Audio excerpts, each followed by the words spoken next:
আচ্ছা বেবি, সত্যি করে একটা কথা বলো তো, তুমি আমাকে কত ভালোবাসো? আমি তোমাকে এতটাই ভালোবাসি, এই মনের ভিতর শুধু তোমাকেই রেখে দিয়েছি। ওরে আমার বাবুটা, মন থেকে বের করে অন্য কোথাও রাখবা না তো? তুমি সবসময় শুধু আমার মনের ভিতরেই থাকবে, কারণ ঘরের বউ তোমাকে ঘরে ঢুকতে দিবে না।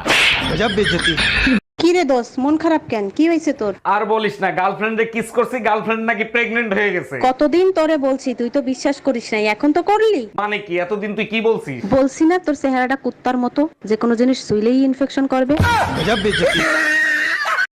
এ স্বামী, না, স্বামীর নাম ধরে তো ডাকা যাইবে না। দাদা শ্বশুর বলছে স্বামীর নাম ধরে ডাকলে হেলে বলে অমঙ্গল হয়, তাহলে কি কইয়া ডাকমু, কি কইয়া ডাকমু? পাইছি। এ কুত্তা, খাইয়া যা। শোনো, তোমার রিপোর্ট আসছে, তোমার একটা কিডনি নষ্ট হয়ে গেছে, ওটা ফেলে দিতে হবে। বলো কি, সর্বনাশ হইছে, এখন আমার কি হবে? কি আর হবে, ছোট্ট একটা অপারেশন করবে, একটা কিডনি ফেলে দিবে, একটা কিডনিতেও মানুষ বাঁচে। আরে সেটা তো আমিও জানি, কিন্তু এখন অপারেশন করার এতগুলো টাকা কোথায় পাবো? ডাক্তারের সাথে আমার কথা হয়েছে, আইফোন 17 দিবে, সাথে অপারেশন ফ্রি। আসসালামু আলাইকুম আম্মাজান, আপনি যে আমারে বিয়েতে গাড়ি দিছিলেন, গাড়ি কি কিস্তিতে এনে দিছিলেন? ওয়ালাইকুম আসসালাম জামাই, গাড়ি কিস্তিতেই কিনে দিছিলাম। কেন, কোনো সমস্যা হয়েছে? সমস্যা হয়েছে মানে? আপনি তো কিস্তি দেন নাই, গাড়ি তো কোম্পানি ওয়ালারা নিয়ে গেছে, আপনি কিস্তি দেন নাই কেন? আরে জামাই, বিয়েতে তো গাড়ি দেওয়ার কথা ছিল, কিস্তি দেওয়ার কথা তো ছিল না।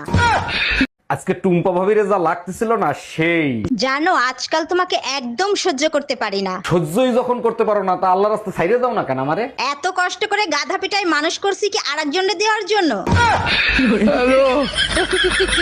শালি কামটা হরছে কি, একবার গোড়ে দেখাই দিয়ে হেলাইছে। এইবার যদি শিক্ষা হয় তোমাদের, আর যাবা ফল খাইতে?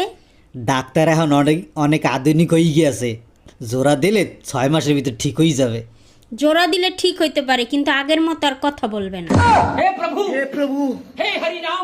ডাক্তার, পাশের বাড়ির ভাই আমাকে কিস করছে, তাতে কি আমি প্রেগনেন্ট হব? বোকা দেখছে, আপনার মতো বোকা কোনোদিন দেখি নাই। কিস করলে কেউ কোনোদিন প্রেগনেন্ট হয়? বোকা আমি না আপনি। ছেলেরা কখনো কিস করে ঠান্ডা হয় না, তাদেরকে ঠান্ডা করতে হয়। ও আচ্ছা, বুঝতে পারছি। তা কবে ঘটছে এই ঘটনা? গতকাল মাঝরাতে স্বপ্নের ভিতর। আচ্ছা অরুণ ভাই, মায়ের পায়ের নিচে যদি জান্নাত হয়, তাহলে বাপের পায়ের নিচে কি হয়? বাপের পায়ের নিচে জুতা থাকে, নিয়মিত পিঠে পড়লে সন্তানরা মানুষ হয়। একদম ঠিক বলছেন। এবার বলেন, মায়ের চোখের পানি আর বউয়ের চোখের পানির মধ্যে পার্থক্য কি? মায়ের চোখের পানি পড়লে কলিজা ফাইটটা যায়, বউয়ের চোখের পানি পড়লে পকেট ফাঁকা হয়। এ শুনছো? কই তুমি? আমার ফোনটা আমার কাছে একটু দিয়ে যাও না। এই, তোমার ফোনে এত নোটিফিকেশন আসে কেন? কে মেসেজ করে তোমারে? সকালে একটা ছবি পোস্ট করছিলাম, সবাই কমেন্ট করতেছে কি খাইয়া এত সুন্দর হইলি। উত্তর দিয়ে দাও, সকালে স্বামীর মাথা খাই, সারাদিন স্বামীর রক্ত খাই।